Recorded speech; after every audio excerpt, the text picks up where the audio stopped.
Channel. Thank you for watching. పండుగలు వస్తున్నాయి కదండి. సో ఆ రోజు మనము వేసుకునే శారీకి తగ్గట్టుగా ఇయర్ రింగ్స్ ఈ విధంగా ఇంట్లో సింపుల్గా తయారు చేసుకోవచ్చు అండి. సో మనం వేసుకునే శారీ బట్టి, మనం వేసుకునే డ్రెస్ని బట్టి అయినా చక్కగా ఇలా తయారు చేసుకోవచ్చు. ఇలా బ్యాంగిల్స్ దాని మీదకి ఇలా చేసుకోవచ్చు. సో ఎలా చేయాలో చూసేద్దామండి. దీనికి ఓహెచ్పి షీట్ అవసరం అవుతుందండి. సో దీనికి ఈ ఓహెచ్పి షీట్ మీద మనము ఈ గమ్ని కనుక ఇలా స్టిక్ చేసి రౌండ్గా అప్పుడు ఇవన్నీ అంటించుకోవడమేనండి. సో హ్యాంగింగ్స్ అయితే చూసారు కదా. సో ఇప్పుడు స్టడ్స్ చేసుకుంటున్నాము. మనం డిఫరెంట్గా స్టడ్స్ చేసుకోవచ్చు, ఇంకా డిఫరెంట్గా హ్యాంగింగ్స్ చేసుకోవచ్చు, బుట్టలు తయారు చేసుకోవచ్చు. సో మనకు కొంచెం ఒక ఐడియా ఉంటే చక్కగా చేసుకోవచ్చు. ఇలా అంటించడం అవి మనకి ఈజీ అనండి, పెద్ద కష్టమేం కాదు. సో ఇదొక బిజినెస్ కింద కూడా మనము చేసుకోవచ్చు. చాలా బాగుంటాయండి, చాలా ట్రెండీగా ఉంటాయి, చాలా చక్కగా ఉంటాయి. కొన్ని వాటికి మనం వేసుకునే శారీస్ మీద కానీ, కొన్ని వాటికి అయితే ఖచ్చితంగా మ్యాచింగ్ అనేది ఉంటే బాగుంటుందండి. సో అలాంటప్పుడు ఈ విధంగా ట్రై చేస్తే లుక్ చాలా అందంగా ఉంటుంది. ఎప్పుడు ఒకలాగా అనుకుంటూ కాకుండా డిఫరెంట్గా ట్రై చేయాలన్నప్పుడు ఇలాంటివి చేస్తే చాలా చక్కగా ఉంటుంది.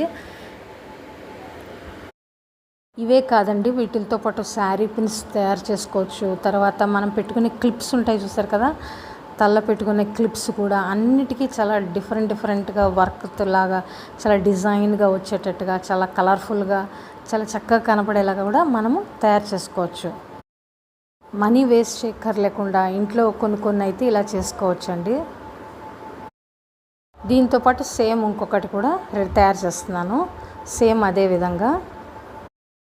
కొన్నిసార్లు మనం కొనుక్కోవడం కన్నా ఇలా చేసుకుని మనం పెట్టుకోవడం కూడా చాలా హ్యాపీనెస్ ఇస్తుందండి, చాలా సంతోషంగా కూడా ఉంటుంది. మన చేత్తో మనం చేసుకున్నవి మన పిల్లలకి ఇవ్వడం కానీ, మనం పెట్టుకున్న చాలా హ్యాపీనెస్ ఇస్తుంది. థ్రెడ్ బ్యాంగిల్స్ ఎలాగూ చేసుకుంటూ ఉంటాం కాబట్టి అప్పుడప్పుడు మనకి నచ్చిన డిజైన్ వచ్చినట్టుగా, మనకి తెలిసినట్టుగా చక్కగా చూసుకుని మనం ఇలా ఇయర్ రింగ్స్ కూడా, స్టడ్స్ కానీ ఇయర్ రింగ్స్ కానీ డిఫరెంట్గా ట్రై చేయొచ్చు. గిఫ్టింగ్ పర్పస్ కూడా చాలా బాగుంటాయండి. గిఫ్టింగ్ ఇవ్వడానికైతే చాలా బాగుంటాయి. పిల్లలకైతే చిన్న హ్యాంగింగ్స్ తయారు చేయొచ్చు, పెద్దవాళ్ళకైతే కొంచెం స్టడ్స్ లేదా కొన్నిసార్లు అయితే బుట్టలు కూడా చేసుకోవచ్చు.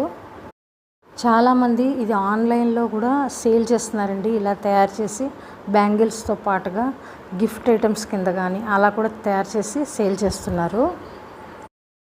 నాకెందుకు రావని నేను కూడా ట్రై చేస్తే బాగానే వచ్చాయండి.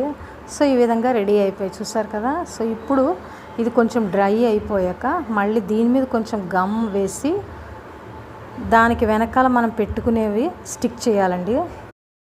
అంతే, రెడీ అయిపోతాయి. అంతేనండి, సింపుల్గా చేసేసుకోవచ్చు. స్టడ్స్ చాలా ఈజీ, ఎవరైనా చిన్నపిల్లలైనా కూడా తయారు చేసేయచ్చు. ఈ మెటీరియల్ అంతా కూడా మనకు బజార్లో దొరుకుతుందండి, అవైలబుల్గా దొరుకుతాయి అన్ని చోట్ల. సో ఈ గమ్ పెట్టి ఇది కూడా స్టిక్ చేసేస్తే రెడీ అయిపోయింది చూసారు కదా. నచ్చిన కలర్స్ అవి తెచ్చుకుని పెట్టుకుంటే చక్కగా తయారు చేయొచ్చు.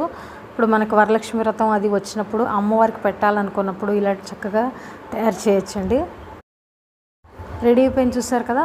కరెక్ట్గా ఒక 10 minutesలో రెడీ చేసేయచ్చు. సో నేను చేసినవి అన్ని వాటికి మ్యాచ్ అయ్యే కామన్గా ఇది కూడా తయారు చేశానండి. ఇలా సింపుల్గా తయారు చేసుకోవచ్చు డిఫరెంట్ కలర్స్ తోటి. సో ఇవే కాకుండా శారీ పిన్స్, క్లిప్స్, తర్వాత రబ్బర్ బ్యాండ్స్, ఇలా చాలా రకాలుగా తయారు చేసుకోవచ్చు. ఇదండి వాళ్ళ వీడియో. మీ అందరికీ నచ్చింది అనుకుంటున్నాను. చూడగానే మనం ఎక్కడ నుంచో కొన్నామన్నట్టుగా ఉన్నాయి కదండి. సో అంత బాగున్నాయి, అంత క్యూట్గా ఉన్నాయి. సో మీకు ఎలా అనిపించిందో తప్పకుండా తెలియజేయండి. మీరు కూడా ఇలా చేస్తున్నట్టయితే తప్పకుండా కమెంట్ చేయండి. సో వీటితో పాటు ఇదే కలర్ తోటి నేను బ్యాంగిల్స్ కూడా తయారు చేశానండి, థ్రెడ్ బ్యాంగిల్స్. ఇదిగోండి, మనం ఒక హ్యాండ్కి వాచ్ అది పెట్టుకున్న ఇలా బ్యాంగిల్స్ చక్కగా ఇలా తయారు చేసుకోవచ్చు. కష్టపడకుండా ఖాళీ టైం ఉన్నప్పుడు ఇలాంటివి చేసుకోవచ్చు. ఈ ఐడియా మీకు ఎలా అనిపించిందో తప్పకుండా తెలియజేయండి. Thank you for watching.